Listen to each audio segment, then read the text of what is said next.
So glad to have all of you here. I've been looking forward to this thing since last spring when Carol Caber, who is responsible for this event, called me up and said, I have an idea.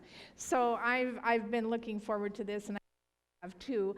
I just would like to know, out of curiosity, how many writers we have here? If you're a writer, would you stand up? Awesome. Let's give you...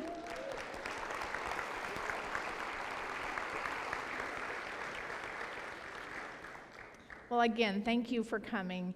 And I also want to let you know before we get started that we are going to have a very short break about halfway into the evening. It is going to be very short, and there won't be time for all of you to use the restrooms during that time. So feel free to go out before or after if you want. And we will also get to enjoy more of Judy's beautiful music during the break. So I think I will invite Francine Rivers and Jane Kirkpatrick up and get started. Let's welcome Francine and Jane. I said it was on.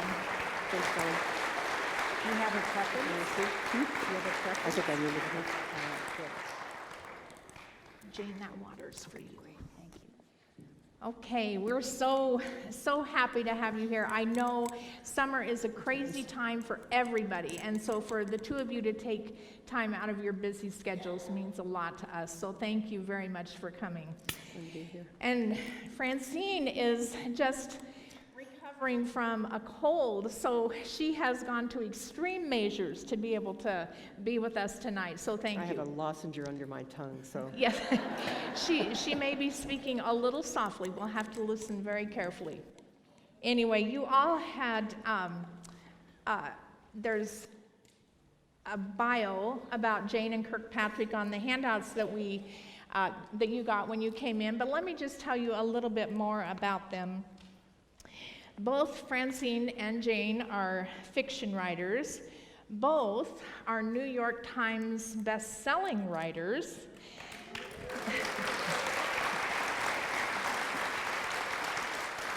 Both of them are recipients of multiple writing awards. The couple that are named on the handout is just a beginning. So you want to be sure and check out their web page, which is on that handout, and just see how incredibly blessed we are to have these two women with us.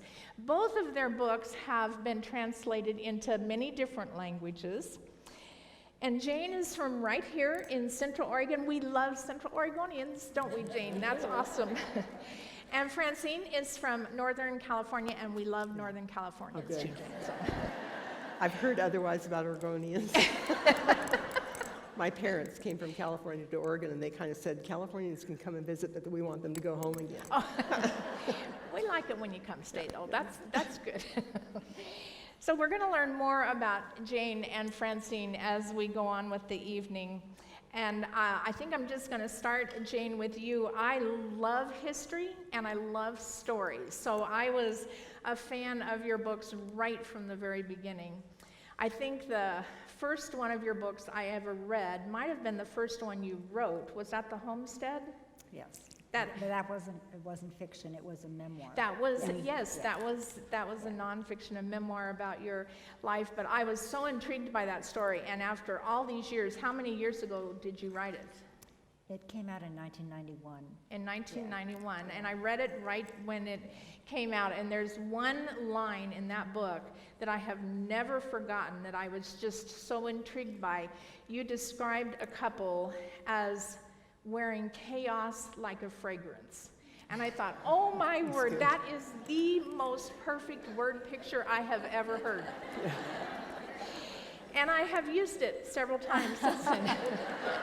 And I always give you credit, well, so just so you know. Yes. Anyway, I wonder if you would just start off by sharing just a little bit about your personal faith story with us. Well, first of all, let me say thank you for the invitation. It's, Francine is I greatly admire your work, and so it's just a delight to be on the same stage. So thank you for letting this happen and for coming.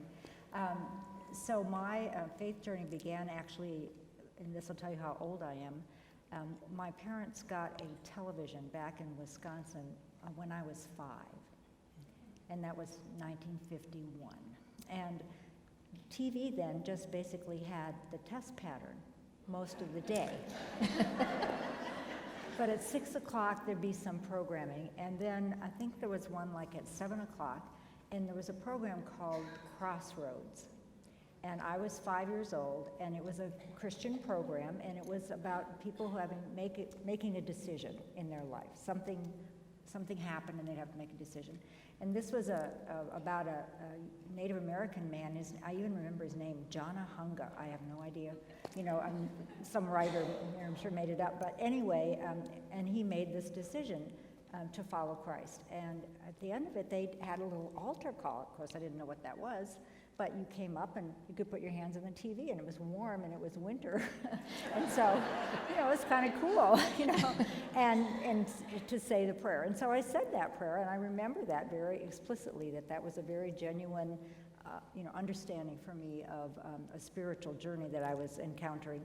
And then as I went on, and I was, growing up, and I had, good days and bad days, and I got to a period which I kind of call my Zechariah period. And Zechariah, if you remember, was when he was told by the angel that his wife of many years was going to have a baby, and then the angel also gave a gender reveal right there and said, it's going to be a boy, and name him John. And in the Message Bible, his response at that point is, "You expect me to believe this?" And that became sort of a questioning time in my life and my faith journey. Can I believe this? And it took me a while to realize that I didn't have to understand everything biblically or scripturally, because somebody else probably had already wrestled with that, and they were people that I admired and cared about, and so I could still keep on my journey. And then when I worked on my master's degree, and it was a really intense time of that Zechariah time, and I had an internship at Lutheran Family Services in Milwaukee, Wisconsin. And I was surrounded by pastors and by people of faith, and I realized I wanted to have what they had. So I needed to deepen my life. And there were 2 other students with me. One was a Lutheran, and one was a Baptist. And they got me back on track. And then I moved to Oregon, and Zion Lutheran Church here in Redmond, that became our church, and Don Parsons married us. And then there was an evangelical church here that was kind of a house church that we were part of. That all of these continue to sort of reinforce but also broaden my faith experience. And then the big decision came to move and go to what I call Rattlesnake and Rock Ranch.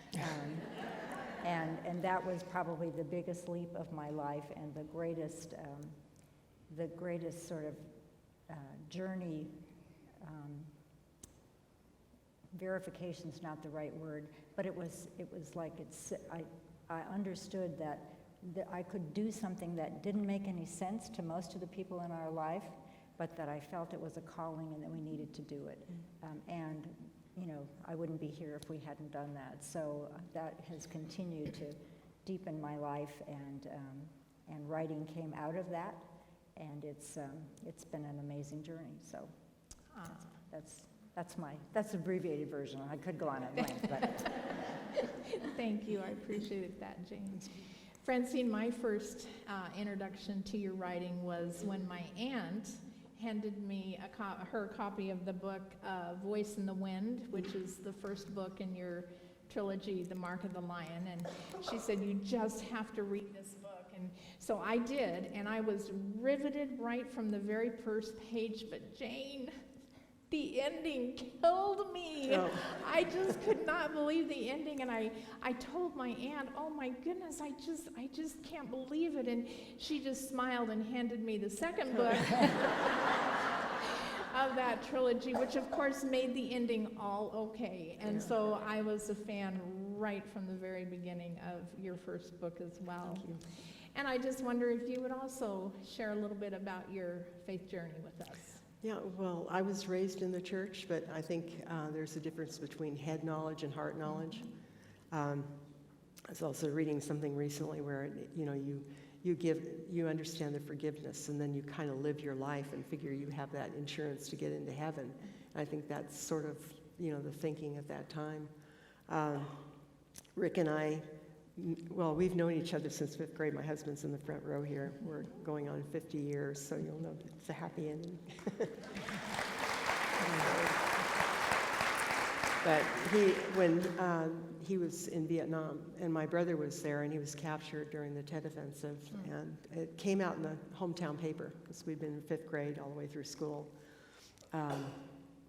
And his mother had written him letters every day that he was in Vietnam, so he got the letters at the end of the Tet Offensive in '67, and the first letter was about my brother being captured, and the second one was that the Marines had come into Hue and gotten the city back, and my brother was found and rescued. So we started a correspondence, and he came home on the 20th of December. We saw each other on the 21st, and we were married a year to the day later. And then, we both I had baggage from the 60s in college, and Rick had baggage from Vietnam, so we basically had enough baggage to sink a marriage. But we're strong-willed people and kind of fought it out. But we moved to Southern California. We had 3 children. And we thought the way to kind of solve problems would be to move back to Northern California, closer to family. Moved to Sebastopol. Rick started a family business, and he was looking for a place for us to live. And there was only one house available. I think it was the day before he was coming down to get us, but he needed a house, and there was only one house, and it happened to be between 2 Christian families. And when we were moving in, a little 8-year-old boy came over and said, can I help you move in? Can I help you move in? And he was just pesty. We wished he would go away. But he started saying, have I got a church for you? And then the lady on the other side was bringing over apple pie and welcoming us. A few weeks later, I started going to church there. I thought, I'm desperate enough to try anything, even church again. Because backing up a little bit, when we were in Southern California, we went to a church, but Jesus had left the building. We didn't even know he was gone. Rick was chairman of the board of trustees there. So he saw the inner workings of a church, and it wasn't pretty. So when we moved to Sebastopol, he just said, I don't want anything to do with church. So when I started going, I just felt like I'd come home. They were preaching scripture and how it's applicable to us today. And then I asked him to go, and he said, I've got work to do, things to do. So I took the kids, and then I talked to the pastor and asked if he'd be willing to do a home Bible study. Because if you can't get your husband to church, you bring the church to your husband. So, and we still have that home Bible study, but it started 30-some years ago. Wow. And then we were both baptized on May 6, 1986. That's awesome. That's awesome. It took a while. We were in our late 30s before we, there's a difference between having a Savior Yes. and then having a Lord. Yes. And that's when he really became Lord of my life. Yes. So. That's awesome. Thank you. I forgot to mention that both of your husbands are here tonight. Yes. I don't know where I'm not Jerry sure is. where's Jane's husband. I thought he was going to be up here in the He's front over row, there. too. There he he is. Thank you both.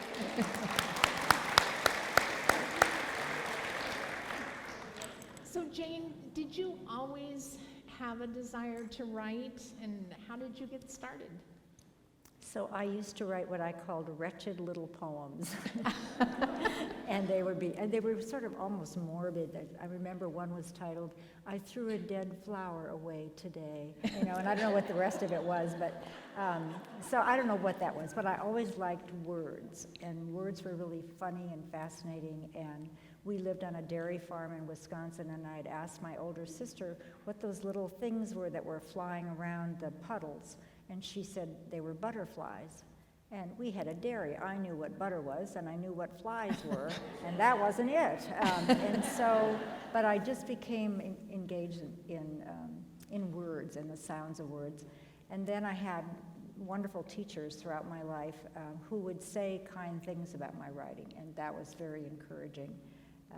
And I eventually, I didn't start writing for other people to read until we made this decision to move to the ranch, and I was actually reading the Navigator series on, God's will for my life. And I was sitting there in the family room, and I thought, what will I do there? There was nothing there but, sagebrush and, whatever, and rattlesnakes. And I thought and we were 11 miles from a paved road, and there was nothing there, and I thought we could kill each other and be dead for weeks, and no one would know. And really, this voice, said, right. And I thought, right. And so I took a class at the community college here in Bend, and my first instructor was Bob Welch, who was very well known and regarded. And he said things like, I think you could sell some of these assignments that he gave. And I was able to do that. And it was a nonfiction. And then when we moved to the ranch, that was sort of this is how I would, keep from killing my husband, whatever. We'd just start writing. But once we got electricity, I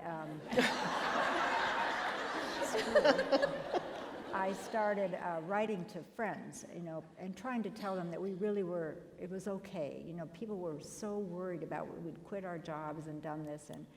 And one day, one of our friends wrote back, and she said, when we get your letters, we don't read them right away. We wait until after supper, and we turn off the TV, and we read them out loud because they're like a chapter in a book. Oh, wow. And so that was my first thought. Well, maybe I could write a book. Maybe I could write 1,000 words at a time or something. It wouldn't be a how-to-do-it book, but how to follow your heart, how to trust, if God is calling you. And that became Homestead. So, wow. Yeah. And then the rest is sort of history, but. Which you have copies of Homestead with you, don't I you? do. Didn't I see them out there on the table? If you haven't read it, it's a great book. And I apologize, I feel like, my back is to you, and I apologize, but I assume you're here for Francine and Jane.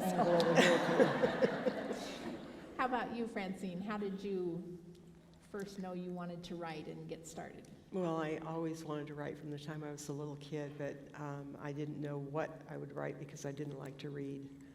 Go figure. I was going to ask you what your master's was in. Pardon me? What was your master's in? My master's was in clinical social work. Oh, wow. Totally unrelated. Yeah.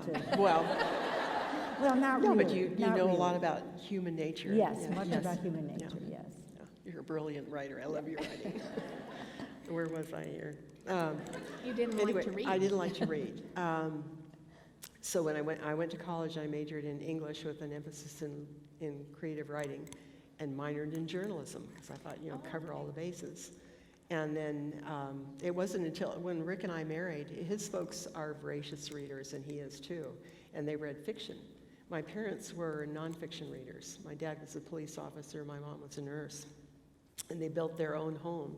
So the books that were around our place had to do with medicine, or they had to do with how to build a house, and none of which was very interesting to me as a kid.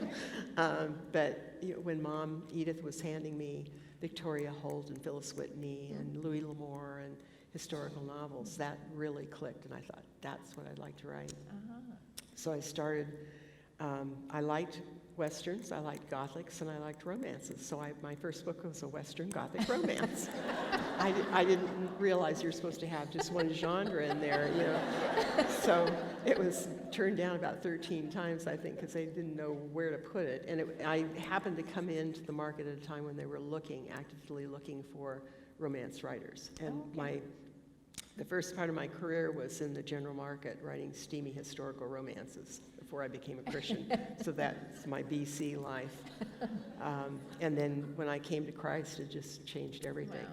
Wow. That Bible study that we were doing the minor prophets, and we came to Hosea, and that's when I felt like God. I couldn't write for about 3 years after becoming a Christian. I thought when you became a Christian, everything was fixed. It's like he brings all the stuff up that you have to work through. And it was based on Hosea. Hosea just cracked me open. That became Redeeming Love. So it just went from there. Yeah. Ask questions and use the characters to play out the answers. So Redeeming Love was your first book after? First book after becoming a Christian. That's excellent. That was the first book I read after the trilogy. Oh, okay. Yeah, that was it was the last one published in the general market. Okay. It was Bantam, and then I got the rights back a few years later and was able to add things into it I couldn't, and take some things out that shouldn't have been in there. And then it was published by Multnomah. The redeemed version of Redeeming Love was published. So. And I think I remember reading where you consider that to be your Statement of faith. Statement of faith. Yeah. Yeah. Yeah, that's excellent. Yeah. Well, so I wonder if maybe each of you could share a story with us tonight about how something that encouraged you as a writer, that made you know this is what God was wanting you to do. You were on the right path of what God had called you to do. Is there some specific story that comes to your mind or instance? Jane? I'll give you that. I'm thinking.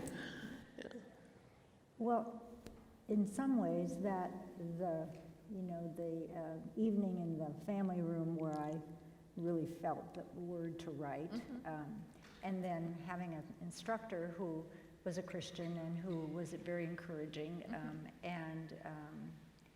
and then telling me that he thought I could sell some of these articles, and I had Jerry had told me once, he's very outdoorsman, and that he one time was out fishing and he'd broken his fishing rod and it was too far. He didn't want to stop fishing, so he built a little fire and he got sap from a tree and heated it up, and then he fixed his fishing rod with this sap, which I just thought was incredibly creative. And so we were driving to Portland, and I said, I want to write that up for like Sports Afield or something, because they had little articles that you could submit. And so, and we had this back and forth, which has been the nature of our relationship, because I'm looking for sort of the metaphor, and he's being very specific, about and I said, people don't want to know that much detail. They want to have the experience. And so anyway, that little piece was one of the first pieces I got published. Oh, and I thought, I remember as we were driving down, he was driving and we were arguing about how to tell this story about this fishing rod. And I said to him, if this gets published, we will know that God has a sense of humor. And it did get published. But the other thing I think is that there were just many occasions when once I started a story, there would be, things just would happen that I couldn't have anticipated. The first novel about the Shear family, the Shears Bridge, I had read about them at a historical society journal, and I thought someone should write their story. It was just such a great story, and it couldn't be me because it wasn't my family, and it couldn't be me because I hadn't lived in that community for 100 years, and it couldn't be me because I'd never written fiction.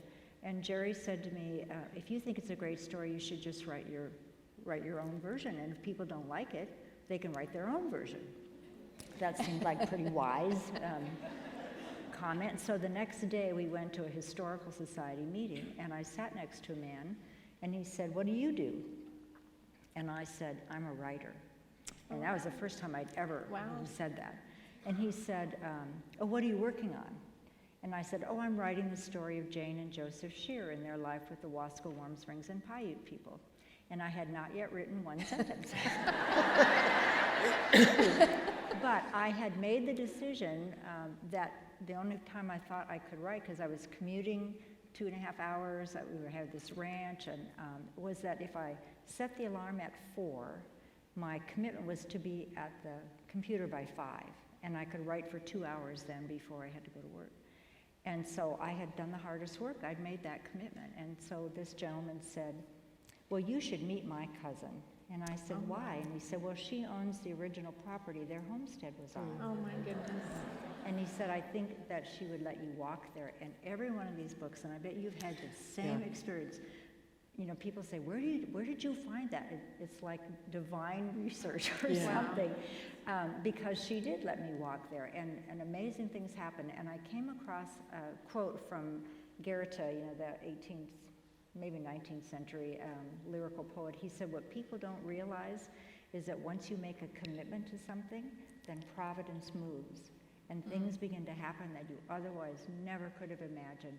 And I could get the hair on the back of your neck. Yeah. Every single book has had a moment in which I thought, this is the confirmation that I'm on the right path. Otherwise, I would never have encountered this. Yeah. Wow. Yeah. That's I think it's amazing. similar too. Yeah. With questions, I tend to start my books with a question, and then the characters will play the different answers.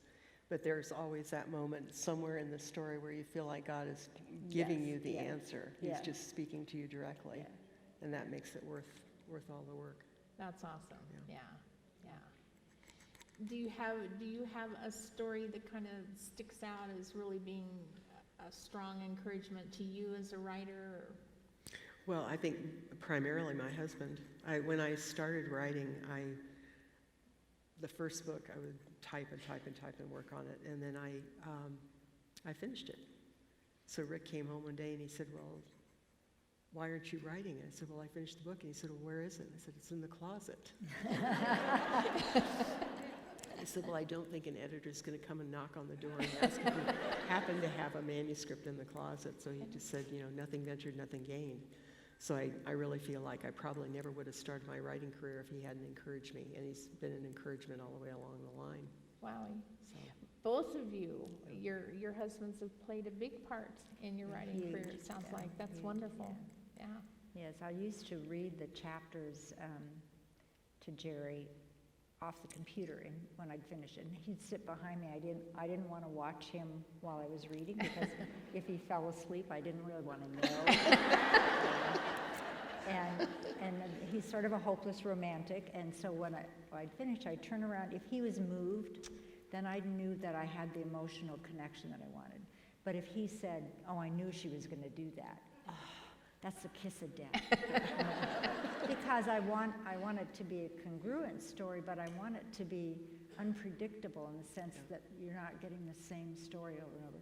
And one time I was reading the chapter and I finished it, and I said, and what Elizabeth saw when she got off the mule or whatever, she knew was going to change everything.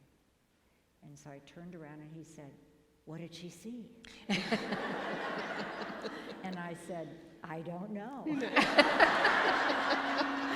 I didn't know. It's like I had to wait until the next morning and then go when I came back in to see what she might have seen.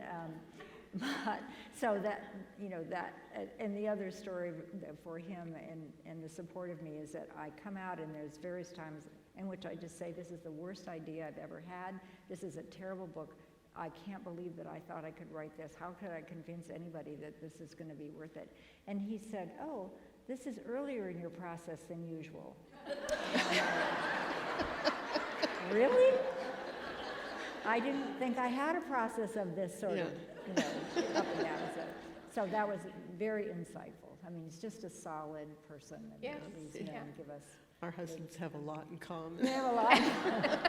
I tend to tell Rick the whole story every morning, and I know when his eyes start to glaze over, it's not going anywhere. And then when the manuscript's done, he reads it and he'll make corrections before it goes into the publisher. I had one book, I think, that he didn't read before I sent it to the agent, and she called and she said, has Rick read this yet? And I went, no. And she said, don't send it to me again until he reads it. Totally humiliating. So Rick, you're a good editor then. That's great. Yeah.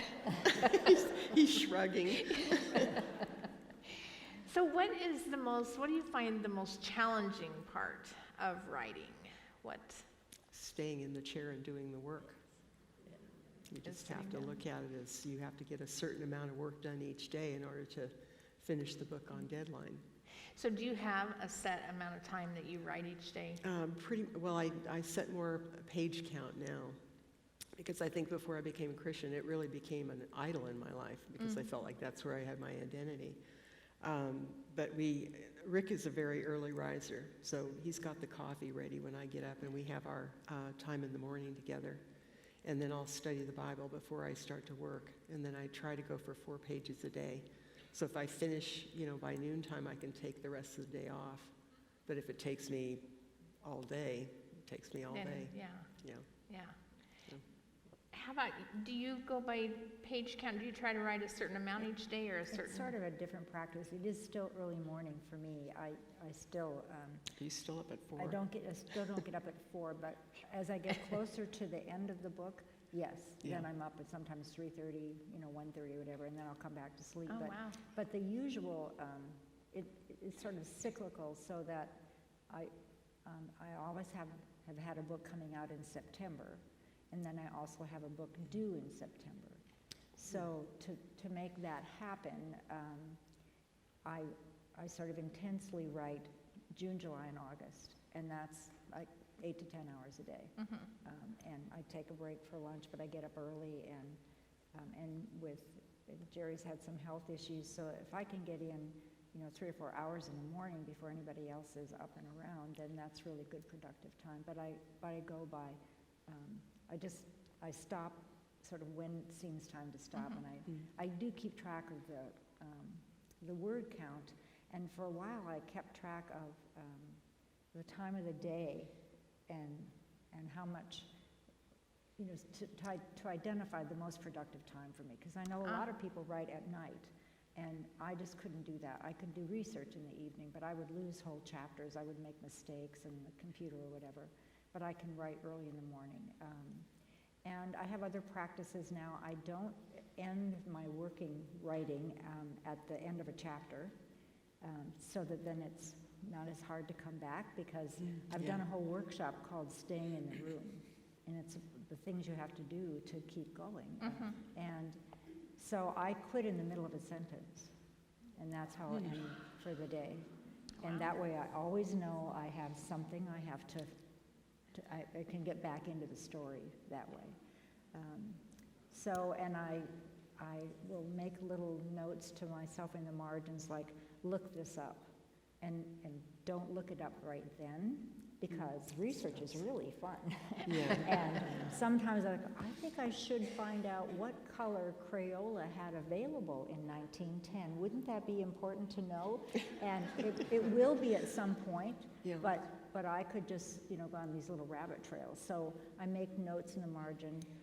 I don't spend a lot of time initially coming up with names of characters who aren't because I write about actual historical people, but I also have fictional characters in there. I don't spend a lot of time coming up with their names. They're John and Mary, so that's it. And then when I'm in the revisions, that's when I can sort of go back and look at some of those things and make the name hopefully have meaning for the rest of the story. But I need to take your workshop. You need to take my workshop. I'm thinking I get sidetracked so easily.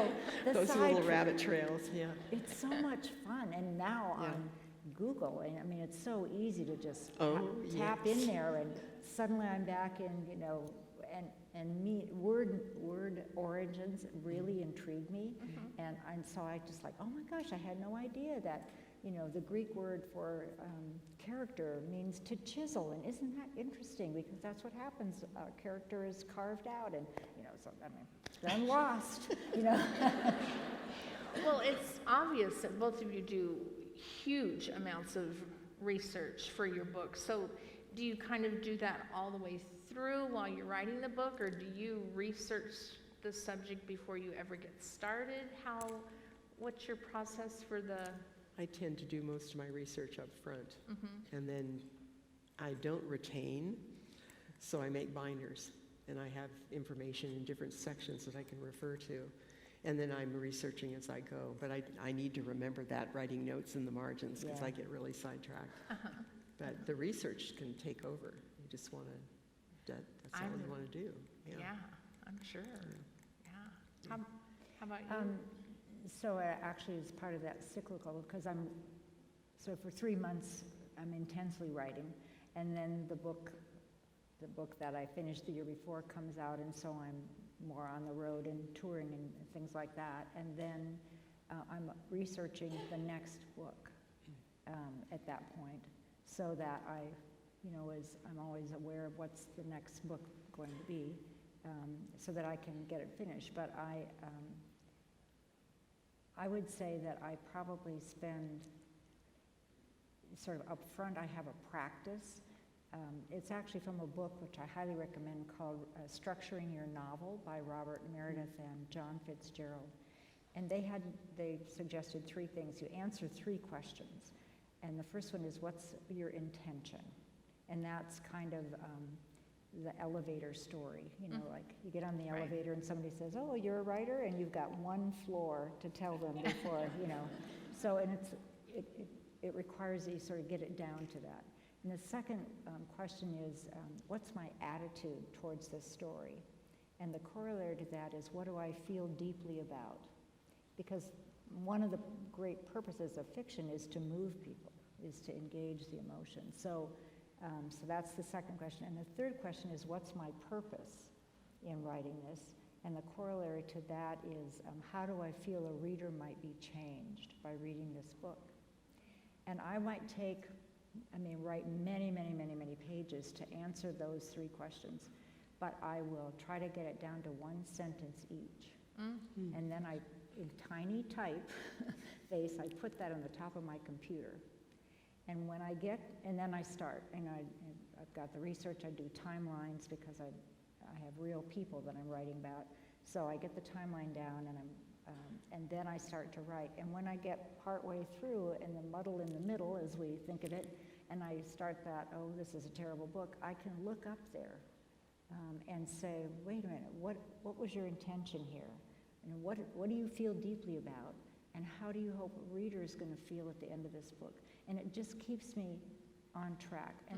And by the time the book is finished, and I start with revisions, often the answers have changed because the story has taken me somewhere I didn't know I was going to go.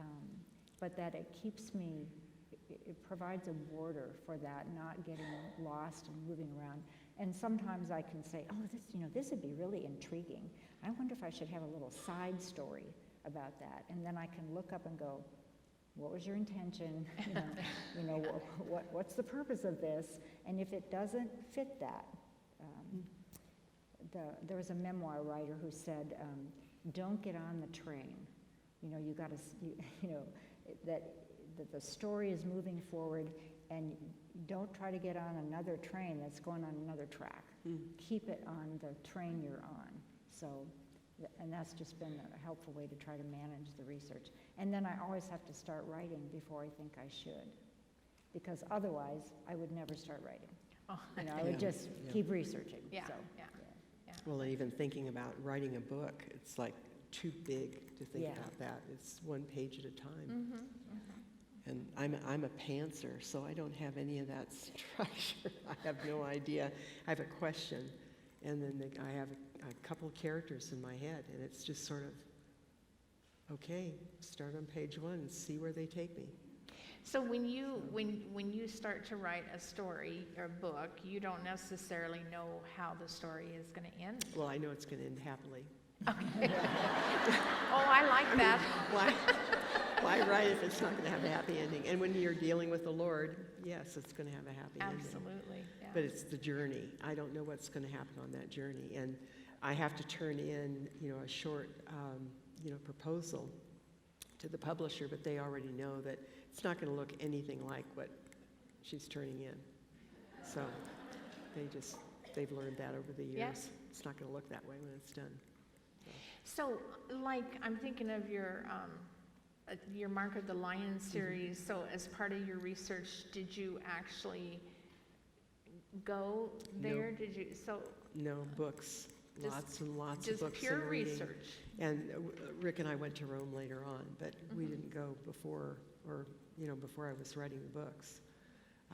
But just a lot of reading and taking notes and putting it all down and breaking it down into binders, so I had it there. And I could keep reviewing, and then I'd look up when I needed to look up as I went. But it started with a question. How do I share my faith with unsaved family and friends who don't want to hear the name of Jesus except in a swear word? And they don't want a Bible. You hand them a Bible, they're not interested in the Bible. So how do you share? Right. And you share by living it.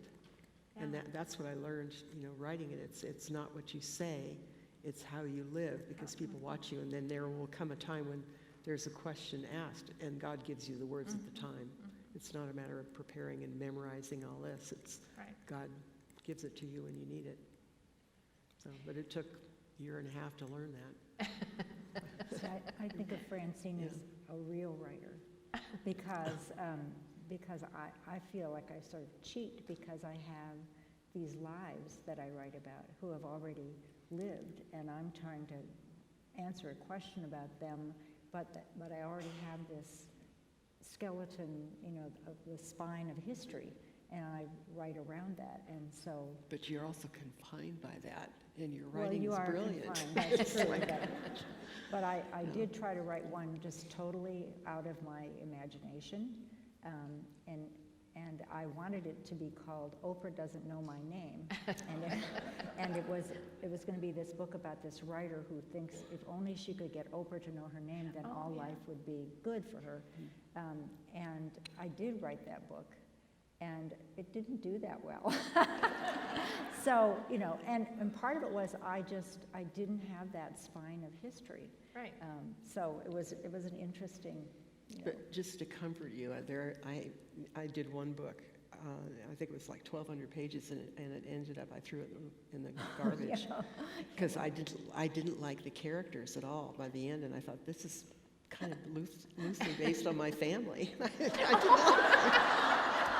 It's like just start all over again, and you're writing it over again, and then they go, this is too long for one book, so that was Her Mother's Hope and Her Daughter's Dream. But there are times, sort of the false starts, or Tamar, I wrote, it wasn't right, it had to get thrown away, start over, because I thought, I'm not getting this story right, I'm going by what Western commentators are saying, not by what the scriptures are saying. Text out of context is a pretext. What are the stories around this particular story? So sometimes that pantser thing can be a big, it wastes a lot of time, try to get a finished book. Yeah. But it's an exciting journey, isn't Yes. it? Writing is an exciting journey. So, Jane, where you write about actual people who have lived, do you ever get to meet any of their descendants? Do you consult them? How? I do get to meet descendants. I look for descendants. I try to do the genealogy and try to locate descendants.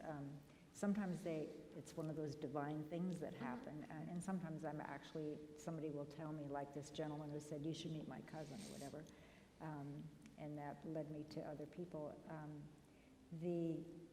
Some of the fascinating things is I wrote a book about Shore Acres State Park, and one of the brothers of Louis Simpson was Edgar, and there was evidence that he had maybe a little drinking problem, and he sometimes brought the horses into the mansion, and he was a practical joker. I just read that scene this morning. I know. So she just read that book. I read that book. It's wonderful. So I got a call after the book had been out maybe 2 years from the publisher saying that this gentleman, and she gave me the name, and I knew the name, and it was a son of Edgar. And I had not been able to reach Edgar. He was someone living in California. I thought, oh no, they're going to sue me because But actually, dead people can't sue you, which is really very gratifying. Anyway, so I called. He said that he wanted me to call him. So I called him. And he said that he was Edgar's son. And he said, my neighbor gave me this book and said, I think this is about your family. And he said, I read it, and I just want to thank you for writing this story. Wow. He said, my dad was 50 years old when I was born. So by the time I cared about the stories, he was dead. And so he said, this is just giving me back my family. And they were planning a tour. They lived in California. They were coming up to visit the relatives in Washington and Oregon and Coos Bay and so on. And I realized that it increased the sense of burden that I had about being as faithful and honest with the storytelling as I could be. But as he read it, he was not distressed about, what I'd said about Edgar. It wasn't that bad. And I don't do that kind of intensive, unless it is a totally fictionalized character. But I think that the practice of writing about real people has introduced me to some of the most wonderful people in the world. I mean, it's one of the side things about being a writer that I never imagined. And that's, the connections that you make in the research and in the writing and the publishing world. And, it's a very rich experience. And we need that because there are lots of disappointments, too. So, but yeah, I do try to do the genealogy. And only one time have I had anything negative, and that was someone left me, and it was the tiniest little thing I had said. Had to do with the Aurora colony story, and I said that Dr. Kyle, who was the leader, changed the road so that this other family with whom he was feuding would have to go farther to get to market. And someone put on my website said, "That is not true. What you said about," and the person I'd said it about was the family that had, and I'm like, really, that, oh, okay, but I couldn't even respond because it was an anonymous, so. Yeah. But that's really been the only thing that someone has come forward and said, that was terrible, or that wasn't true, or you shouldn't have said that about my family, or anything, so, yeah. Well, along the same line, let me just ask this question, and then I'll give you a break. And your voice is holding up really good, Francine. You're doing good. Thank the Lord. But both of you, and Francine, you've written about the 5 biblical women. So how do you both get into get into your characters' heads that you're writing about? How do you, because where you never actually met them, how do you kind of take their character on to write about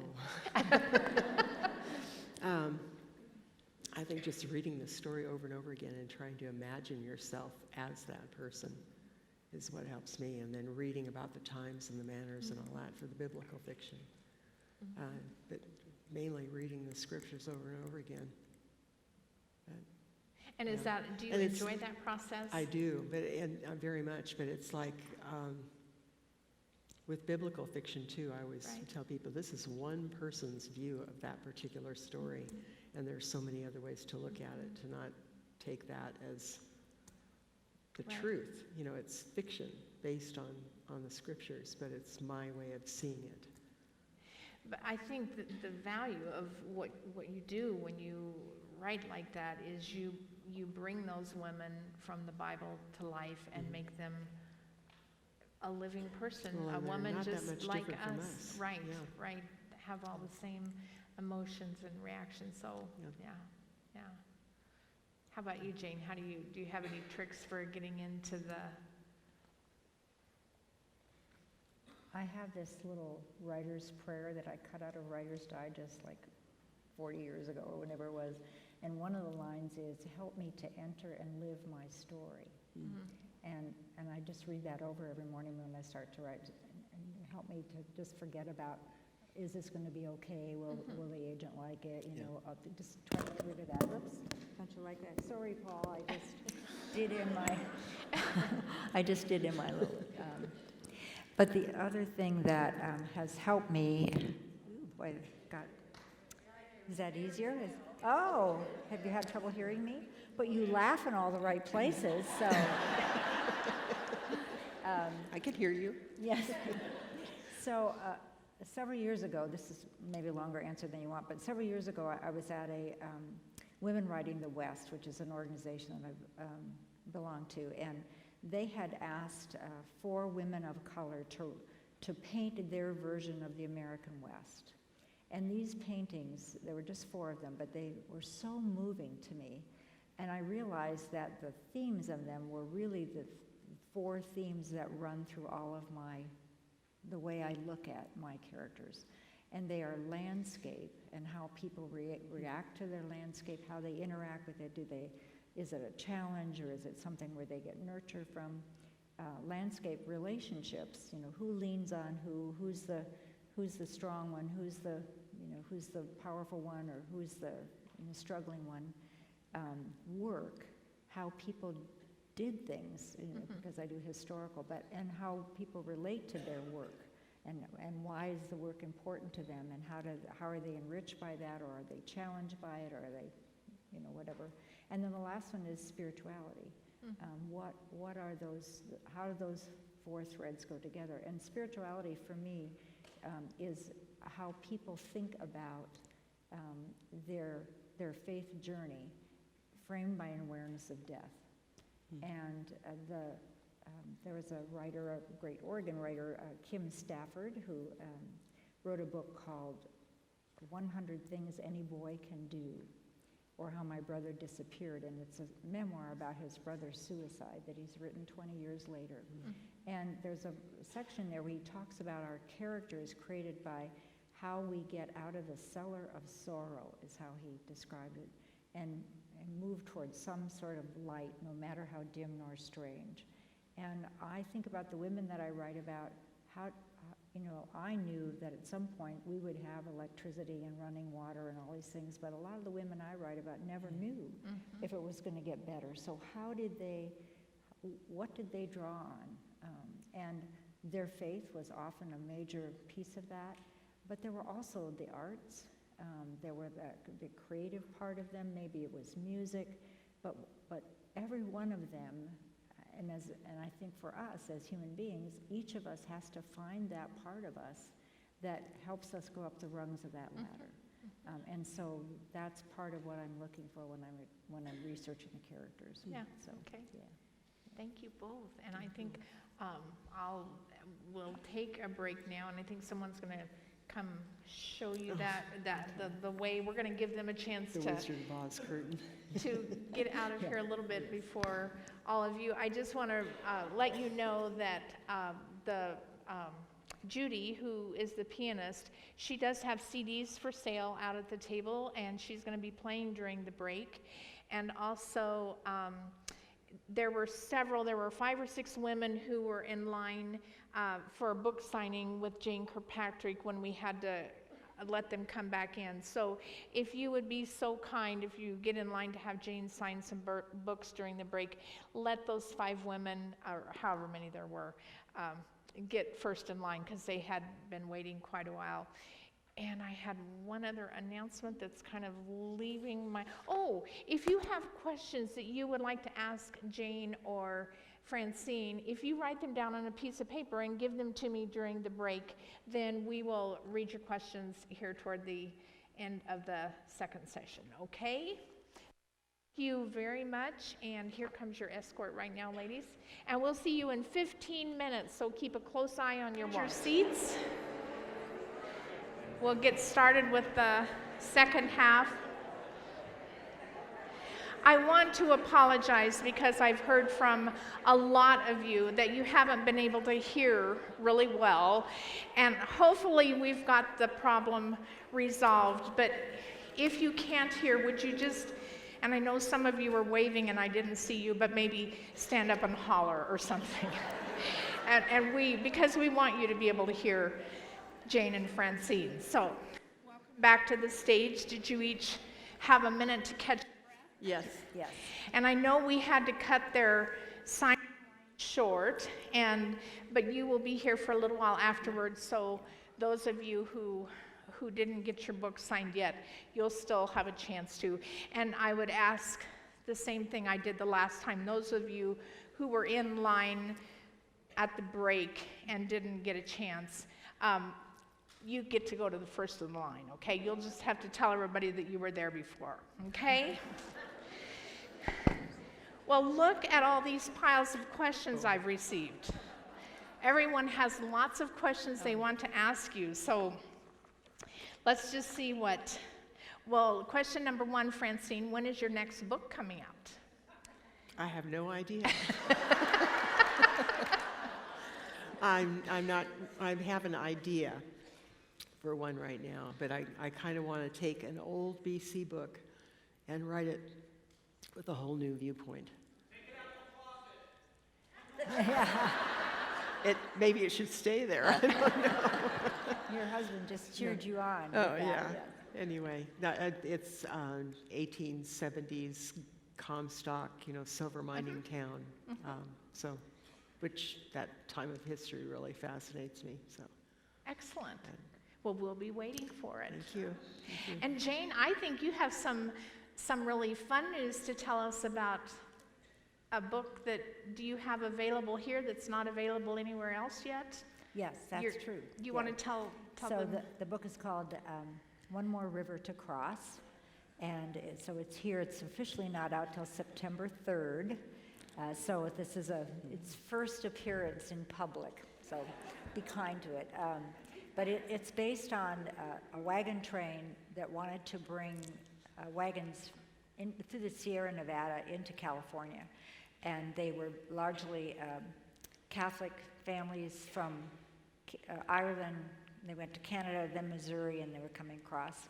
And there were 50 people there as part of this group. And then 2 babies were born on the trip.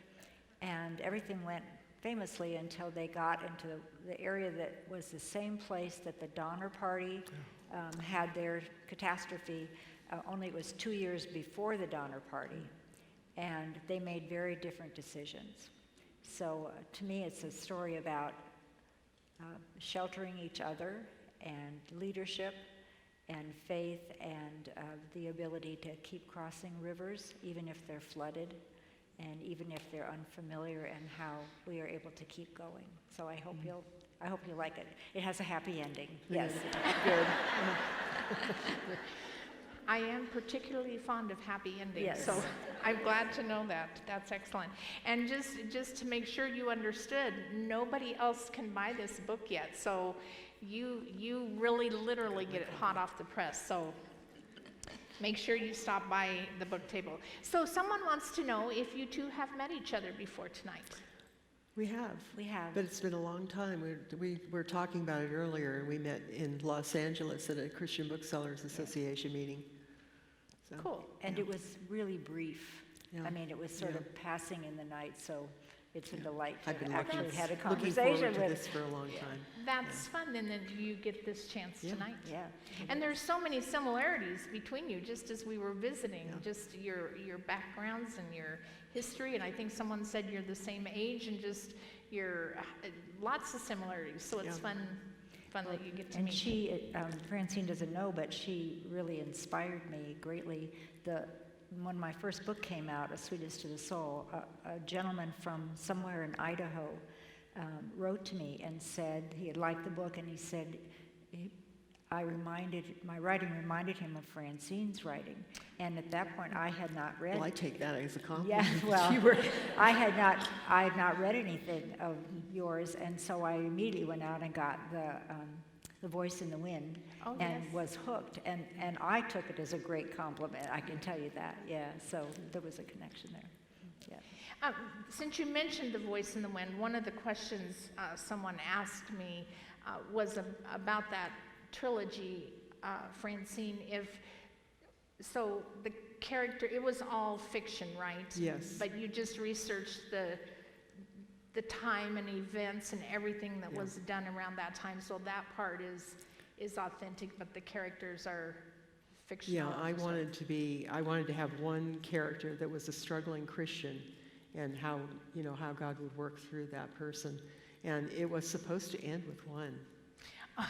She was supposed I to. would have been so sad. I know, she was supposed to die in the arena, because I thought that's the classic ending, that she triumphs, and that's the kind of faith that I want to have. But my editor at the time, Karen Ball, who lives down in Medford, said, if I didn't know you could, because we'd talked about different research that I'd done, and she said, if I didn't know you could write another one, continuation, I would have just thrown that manuscript across the room. I was so upset that she died at the end. So that's why there was a second one and a third one. I'm so thankful for those other two. How many of you have read the trilogy we're talking about? Okay. Well, if you haven't read it, you need to go get it, and make sure you read it in order. That's very important. Okay, do you ever get testimonies from people who've read your books that have been led to faith in Jesus or a deeper relationship with Jesus? Do you get letters from people about that? Yeah. Especially about redeeming love. But they can be really heart-wrenching because usually they're from people that have been through horrendous things, and you wonder how did they even survive.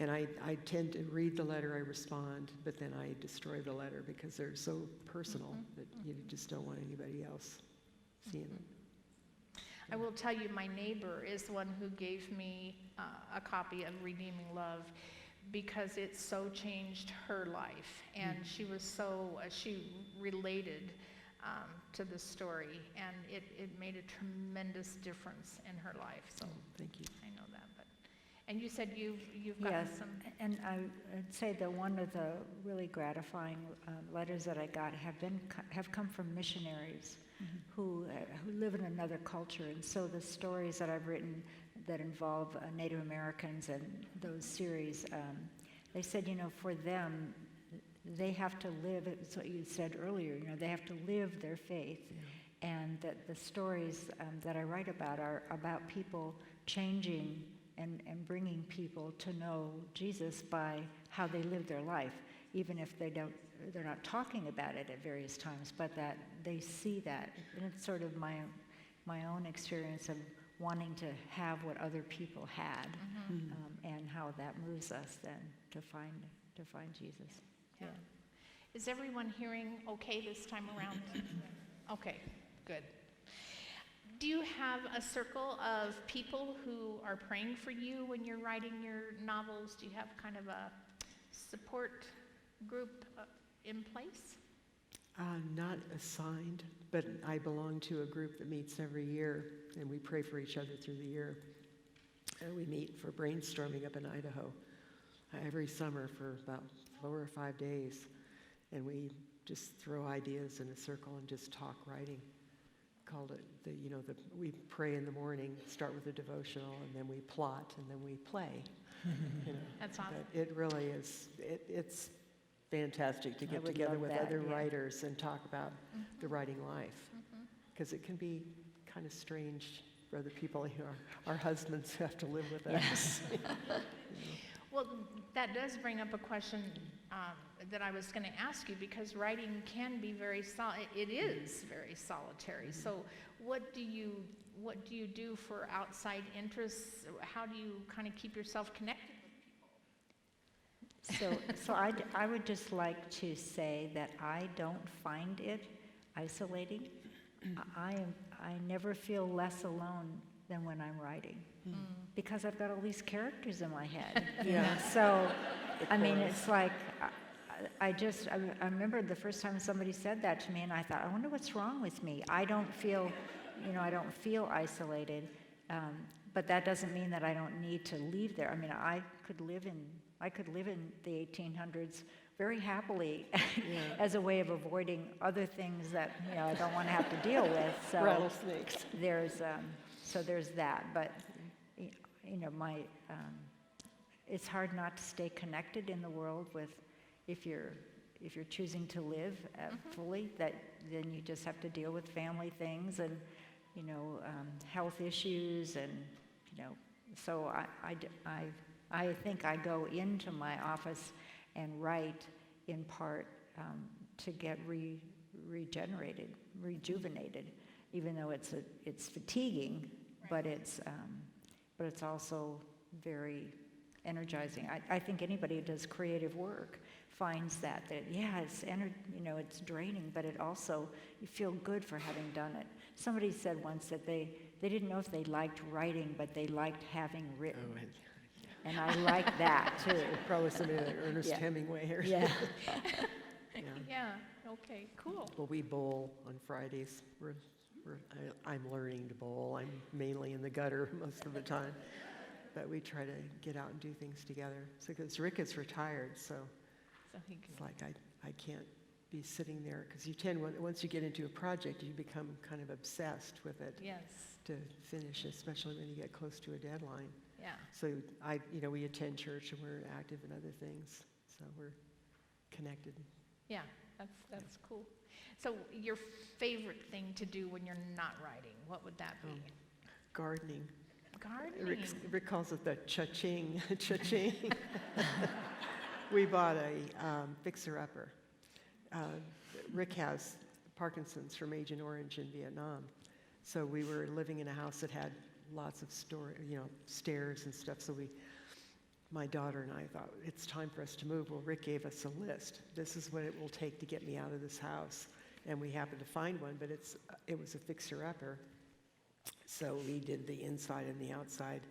And I've been working in the yard for almost 3 years and loving it. So that's been my outlet. All I have to figure out is what to do with a vineyard. Yeah. When we don't drink and we aren't the least bit interested in becoming vintners, and there are lots of grapes, so I have to figure all that out. Well, Francine, I have a book you need to read if you love gardening. You need to read Where Lilacs Still... Oh, that's true. Yeah, you would love that. I just finished reading that book, and I'm not, gardening is not my strength, but oh my goodness, I want to learn how to hybridize my flowers. That you gave so much good technical Such a information. remarkable woman. I put off writing that book for a long time because I was telling someone earlier that plants, if they think I'm going to buy them in the store, will wilt because rather than go home with me and die a slow death. And so a descendant had approached me of Hulda Klager was just this wonderful, graduated, 8th grade, married, had 4 children, and she was passionate about hybridizing. She taught herself how to hybridize and developed 250 individual varieties of lilacs in her lifetime. Just a phenomenal story, and the ending is, her life story is just so remarkable because she was so generous, and then how people returned that generosity later in her life. But I knew I was not the right person to write that book. And a descendant kept saying, no, I've read your books. You could, and I said, I'll make so many mistakes. I kill plants. And she said, the horticulturists, they'll help you. And so finally one day I said, okay, I'll come up there. And she had the board of directors, she had everybody there, and they said, we'll make sure that you don't make any mistakes about the hybridizing. So that was, said, okay, then I'll give this a shot. But it's just a fascinating story. All of these, I think, have been fascinating stories before I ever tried to write them down. That's part of the, it's just a great story, and then I have to wonder if I can tell it well enough. But when I did Leota's garden, basically I could do anything I wanted in the garden. I could make anything grow. yeah, I don't know. In reality, I can kill a zucchini plant.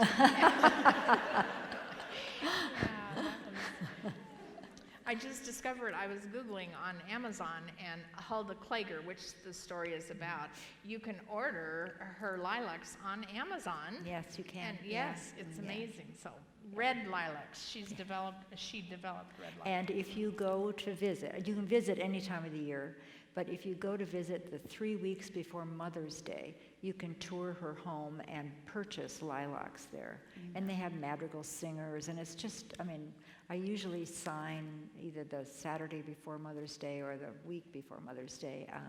And people come just to, just for the experience, and they fall in love with that garden. So it's really pretty amazing. What has been the most satisfying or fulfilling experience about your writing career for you? Finishing the book. Yeah. Yes. It's like Yes, it's done. squared. Yes, yeah. The baby is on its way. Handing it off. Handing it off. So what's been the least satisfying? The least satisfying. I think when I take a break between books, and the least satisfying, I think, is when you just aren't quite clear what you're supposed to do next.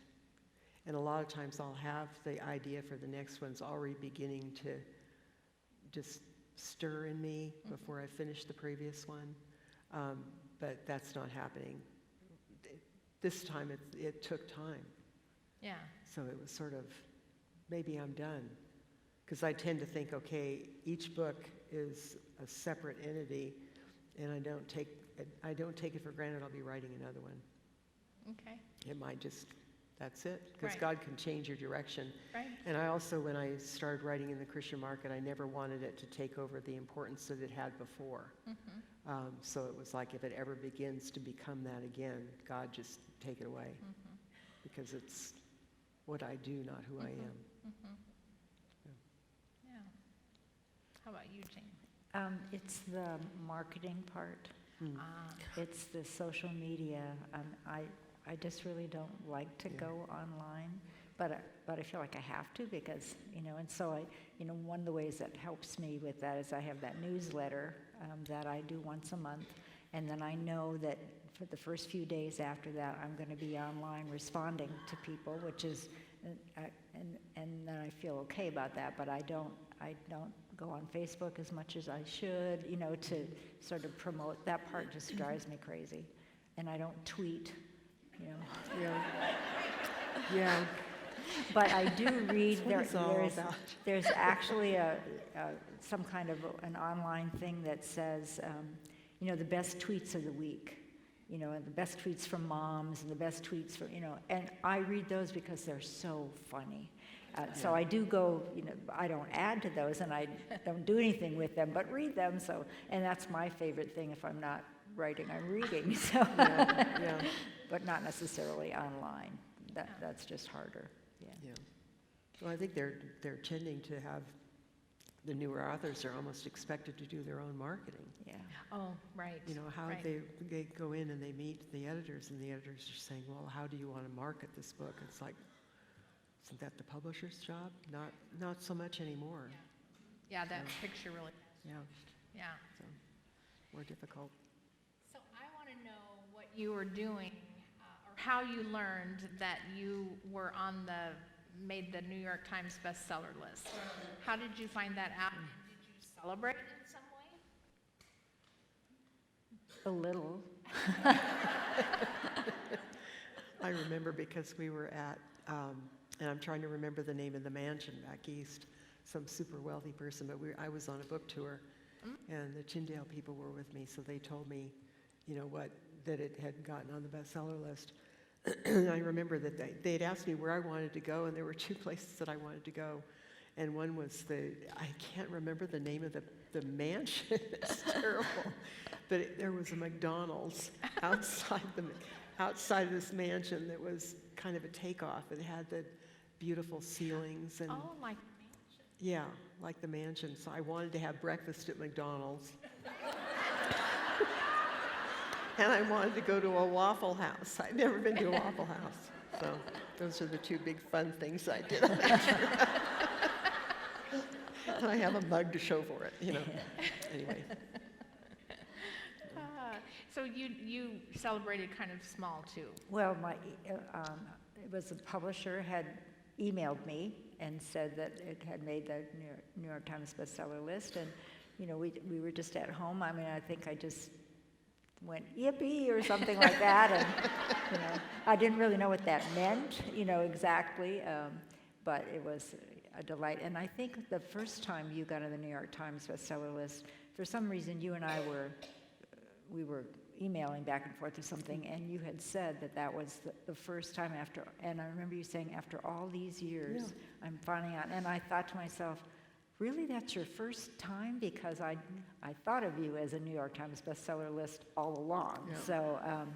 Yeah. So, so it's, it isn't, it's a very wonderful thing, and there are a lot of really great writers for whom that never happens. Yeah. So, yeah. Excellent. Thank you. Let's see. Okay. Do you find you spend less time rewriting and reworking several drafts now that you've spent so many years as a writer? Can you do your books write more smoothly now, or do you still do the same amount of rewriting? I think it gets harder. It is. I think that, because you have expectations of what you need to do, and my fear too is I don't want to be repeating the same themes over and over again. Right. So I think it actually gets harder. It takes me longer to write a book now than it did in the beginning. So typically, that was her next question. How long does it take to write a book, or are they all different? For me, it depends on the topic. And I think this last one took almost 2 years. Oh, okay. So, and with Her Mother's Hope and Her Daughter's Dream, I think that took almost 3 years to do those 2 books, because I threw the first one away and then started over again. Mm-hmm. But I used to be able to do a book in a year, but not anymore. Okay.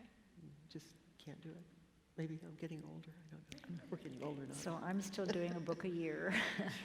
And, You do one book a year? Yeah, Wowie. that's amazing. And there was a time when I thought, well, they can't be any good. It's taken me a year. All it's taking me. But I read an interview with John Grisham, and the interviewer said, you know, you write a book every 18 months. I mean, how can you have quality? You know, people take 20 years to write a book. And, you know, and he said, well, if they gave me, you know, 3 years to write the book, I'd take 3 years. So, That's true. so they give me 18 months to write the book, and that's what I write it in. So, Yeah. I mean, my first book, it was sold by proposal, and so I had a deadline that, and the good news was I knew I had convinced somebody this is a great story, but I never know each time whether I can actually write it. And I think that idea of, am I telling the same story, Yeah. is really, it does put pressure on you to keep the work that you're doing creative, and at the same time consistent with what readers have come to expect of you, and do that in such a way that you are meeting your own sense of this is the creative effort I really want to present to the world, and that it's harder to mix that. And sometimes I just have to look up at the shelf of the books that have been published and say, okay, you did this once. You know, so you can keep going. And silence, I call them the harpies, you know, from the Greek tragedies, where somebody would run across the stage and say, this is terrible, bad things are going to happen. And I actually think about putting duct tape on the harpies, I call it. To silence them. Yeah. So even as successful as each of you have been, you still feel the need to hone your craft, to continue honing your craft. So do you go to writers' conferences when you're not do. leading the keynote speaker at a writers' I conference? periodically go to Mount Hermon and take Oh, classes yes. there. Yeah. Because, you know, you're always learning. Yes. It can spoil your pleasure reading, because I tend to read analytically. You know, what do I like? How is the book structured? I'll literally take a book and I'll fold down all the pages for the chapters, and I'll look at it this way to see how it's structured, and it just kind of, Yeah. you know, you're always looking at things, and I love the way you use words. It's just, anyway. But you're always kind of reading with that analytical mind. Yeah. Do you have a way that you continue to hone your craft? The conference I most often go to is Women Writing the West. It's once a year. It's somewhere in the country. This year's in San Antonio. In part because they get me. You know, they are writing stories, both contemporary and like children's, and but it was like the first time that other people who were writers sort of said to me, "You're in our club." You know, that you're writing the kinds of stories we are writing and that we're interested in, and so I usually go to that one. Sometimes I'm doing workshops there, but I always take other workshops there. And I also want to, you know, put a press for the Central Oregon Writers Guild, which is right here in Central Oregon. And they bring in really good speakers and workshops, and they have opportunities to just sort of introverts sitting in the same room, you know, but writing quietly together, so that you've got this sort of energy of a group, but they're very encouraging. So I think for people who are thinking about writing, or even that you have gotten out of the idea of writing, to check out Central Oregon Writers Guild. You know, it's a good place to get re-energized, I think. So. And you do have their website on your handouts, so you can look on their website, see when they meet, and also the information for Oregon Christian Writers Conference and Christian Writers Association. That information is on your website, so you can check that out. You can also start your own group. Yes. And- We have a little group in our church that we all get together, and there are about 6 of us. We're all working on different things. But just to have a chance to sit down and feel that energy with other writers is So encouraging. you have a writers group that you Yeah, continue? I'm a member of it, but they're one's working on middle school age, another one's working on poetry, blogging, another one's working on memoir. So we're all doing different kinds of projects, and we're just kind of sharing and reading and talking, writing for a couple of hours, Yeah. which is nice. Yeah. Gives Rick a break. Someone asked what your inspiration was for Leota's Garden. Leota's Garden. Leota's Garden actually came out of writing The Atonement Child, which had to do with abortion.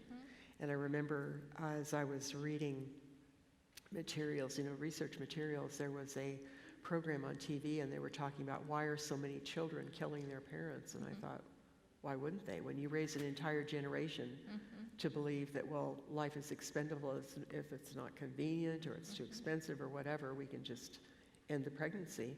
The same thinking works at the other end of the line. So I wanted to warn people.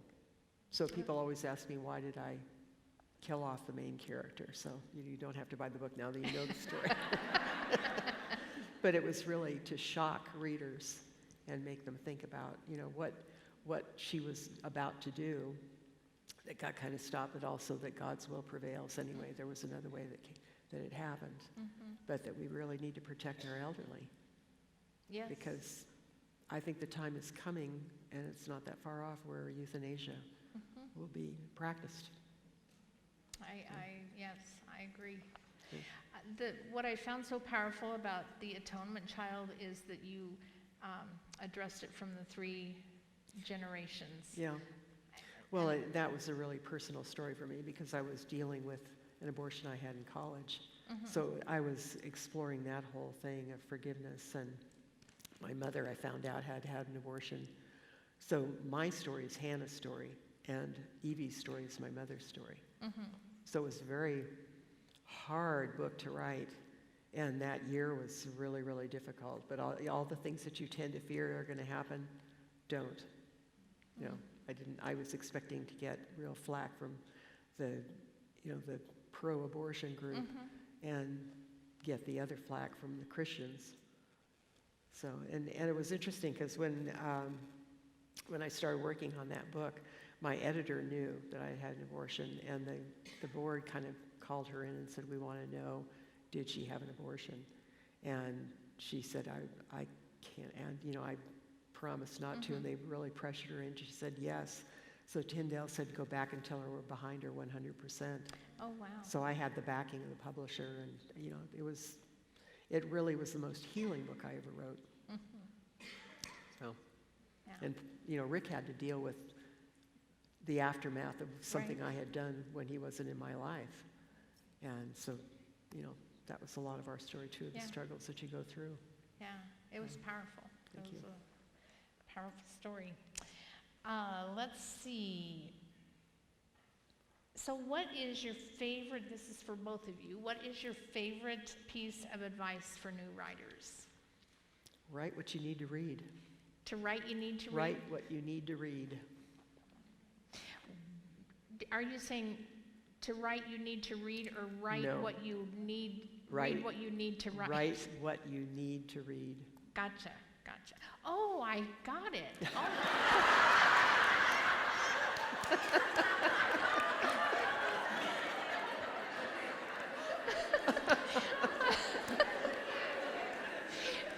That's really good. I'll have to learn to express myself in a different way. I'm going to remember that piece of advice. Okay, oh my goodness, our time is going so quickly. Let me, Wait a minute, Jane didn't have a So, chance. several years ago, I heard a mystery writer, Margaret Cole, and she writes fiction about the Arapaho people. And her first book had been answering an unanswered question about why was it that Lewis and Clark met an Arapaho man who knew English. And that she found that just really curious. And so her first book was researching that, and she wrote a book called Chief Left Hand, which is just an excellent book. And she was at a signing on the Arapaho reservation, and a man stood up in the back and said, "This story should have been written by an Arapaho." And she said, "And why wasn't it?" Oh. And she said, "A story will find its teller." And that story, you heard that story, people heard that story, and it tapped you on a shoulder and you didn't write it. So it went to find its teller. Mm-hmm. And so my best advice is to listen to the story that is in your heart that you think somebody else should write because you're not a writer. And pay attention to that story. Because if you don't, it'll go find another teller. Yeah. Because the story needs to be told. So yeah. That's excellent, and I just think, as I was listening to you, how many stories have come and tapped you on the shoulder. Yes. That you have. But people will send me their stories, and they'll say, "You need to write this story about my great aunt. She was the first, whatever." And I'll say, "No, you need to write that story. You're the keeper of that story." If it called my name, I know that I would learn something about myself I otherwise never would have learned. Every one of these stories have taught me something I didn't know that I needed to know. Mm-hmm. But I wouldn't learn what you would learn because you're the keeper of that story. So that's good. Yeah. Good. Was there ever a moment or a time of discouragement that made you think maybe it was time to quit, to give up? And how did you kind of jump that hurdle? Well, we were just talking briefly that when I finished the masterpiece, I kind of felt like, that's it, I'm done, I quit. I'm just burned out. And I think sometimes you have to just rest and walk away and find out, what does God want you to do next? So, yeah. Anyway.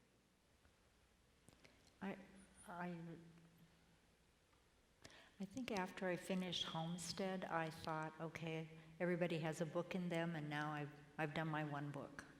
And I didn't feel any compulsion to keep writing until that story about Jane and Joseph Shear came into my being, and then it was like, and so I think that's why, in that practice of asking what do I feel deeply about in the story, that's one of the best ways for me to get over the hump of this is such a waste, and why do I do this, and get discouraged to say, okay, what did you feel deeply about, and hopefully that's something that is worthy of the time it takes to write a book and worthy of the time we ask you to read it, so that helps me not be as discouraged. And then I like to eat. So, and have a roof over your head. Oh my goodness. Well, we are at 8 o'clock. I wonder if I could ask one last question of each of you. And I'm so sorry I didn't get to everyone's questions, but maybe you'll have time. They're going to hang around for a little bit afterwards, and you'll have a chance to talk and meet them. But I wonder if you could is there a piece, and you both have kind of done this already in your answers, but a piece of life advice that you've gleaned through your years of writing? Well, I think about something I read by Robert Benson years ago, and he talked about, that writers read for two reasons, for information and formation. And that, for me, that's Scripture. And it's, especially if you want to be a Christian writer, you have to be immersed in Scripture so that it comes through naturally into your stories. So it's like fiction is really meant to be a bridge back to the real thing. And I think that's what we're all about, is to try to to open people's hearts to God, and writing is a tool to do that. Yep. Thank you. A couple thoughts. One is, and they're both related to Frederick Buechner, who is a theologian and writer who writes both fiction and nonfiction. And he said that fiction isn't true the way a photograph is true, which captures a moment in time, but it is true the way a portrait is true, which captures the essence of a character over time. And that has freed me up to feel like it's okay to write fiction, you know, because I think that's one of the things that, and a lot of Christians somehow many Christians don't read fiction because they think it's not true. And I liked his definition of this is truth, and it's based on, you know, the author's beliefs and faithfulness to Scripture that fills in, you know, drives the story forward. And then the other thing, he tells a story about his own life and some very difficult things that happened, and he had shared that in a gathering, and a man had come up to him afterwards and said, "You are a good steward of your pain." And I think that for many writers, we write out of our pain, we write out of our disappointments and tragedies, and to do that in such a way that it encourages other people and brings a richness to their life is a way of being a good steward of our pain. And I think that's worthy work in this generation especially. So. His name is Frederick Buechner, Buechner. He's written wonderful devotionals, and Listening to Your Life is one of the ones that I really like for him. I think he's like 85 or something now, or maybe older. He's just precious, yeah. Yeah, man of wisdom. Pardon me? A man of wisdom. Oh, yes, yeah, a man of wisdom. And I think the thing with fiction, too, is that it could be a tool for people, too. You know, Jesus used stories, so you can take a novel and give it to somebody who's not a Christian, and it can open up communication about faith. So, yeah.